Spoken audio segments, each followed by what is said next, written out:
皆さんこんにちは。ルカチャンネルのルカです。本日の動画はじゃん。はい、こちら先日リリースされたばかりのサムライセーバーなんですけれども、皆さんこちらゲットしましたでしょうか。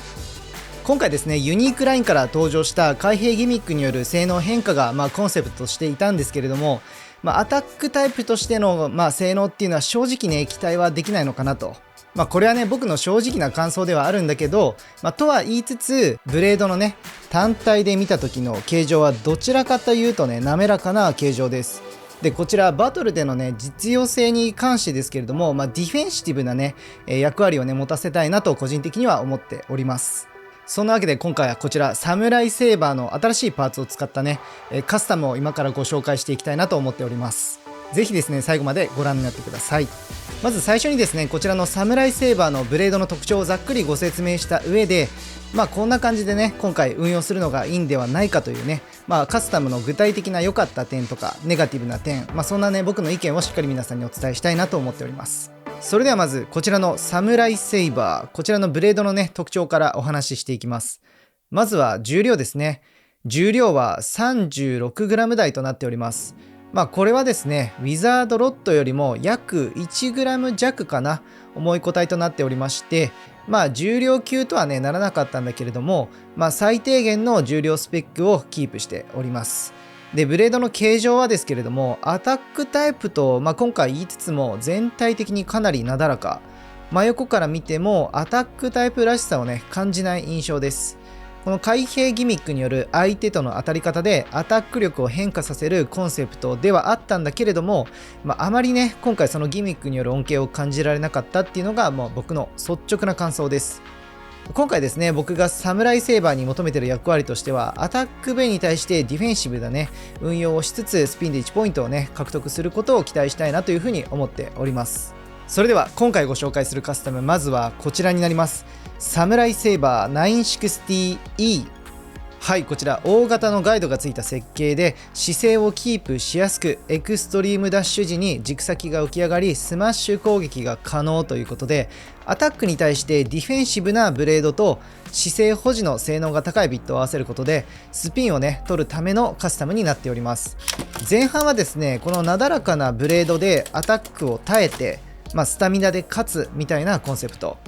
で、ラチェットを960にすることによってバーストリスクも軽減しております。コバルトドラグーンのエレベートビットに対しても、送り合いでねスピンが取れるポテンシャルがあるし、サムライセーバーを生かすカスタムとしてはね、個人的にはこれが良かったかなっていうふうに思っております。でこちらのネガティブポイント、それはですねスタミナタイプとしてはやはり一級品ではないと。ウィザードロットとかシルバーウルフ、ボール系のカスタムには、到底比べ物にはならないんだけれども、アタックやねコバルトドラグーンのエレベート、送り合いの環境とか、そういったね場面においては勝ち筋があるんじゃないかと個人的には思っております。続いてサムライセーバーのパーツを使ったカスタム、こちらになります。ドランバスター 560L。はい、こちら3段階の高さを持つ軸先により低速、中速、高速の3パターンの攻撃速度を実現ということで、今回登場しましたこちら新規パーツの L ビットの特性をドランバスターに装備したことによって様々なアタックの起動が可能になりました。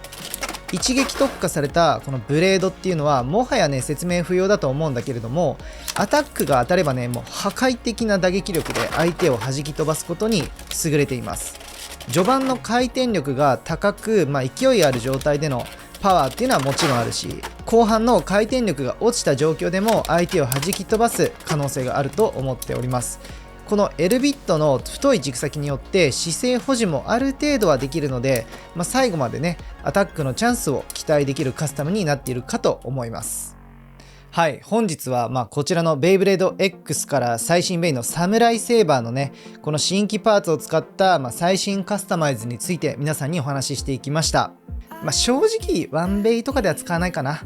サムライセーバーをですね、3on3 デッキに入れることっていうのも想定しづらいんだけれども、今回はこういったねコンセプトのカスタムを皆さんに紹介させていただきました。本日の動画いかがだったでしょうか。最後にですね、良かったこと、デメリットまとめていきたいと思います。今回こちらのサムライセーバーなんですけれども、なだらかなブレード形状ということでしたが、ありがちなパワー系のアタック系カスタムで運用みたいのは、弾く性能がそもそも弱いので、あまりねメリットを感じられないのかなっていうふうに思います。やっぱりですね、ウィザードロットに勝ちに行くっていうのはまだまだめちゃめちゃハードル高いなっていうふうに感じました。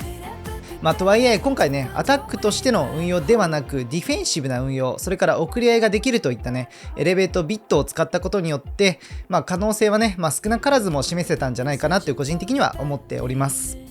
はい、皆さんもですね、ぜひコメント欄でおすすめのカスタマイズ教えてもらいつつ、今後も皆さんのね参考になれば嬉しいなというふうに思っております。はい、そんな感じで今回この辺で動画を終わりにしていきたいなと思っております。このルカチャンネルではですね、ベイブレード X の最新情報や商品レビュー、それからイベントに行った際の映像、そしてシネマティックなベイブレード X の映像表現もやっておりますので、ぜひチャンネル登録と高評価よろしくお願いいたします。それではまた次の動画でお会いいたしましょう。ルカチャンネルのルカでした。バイチャ。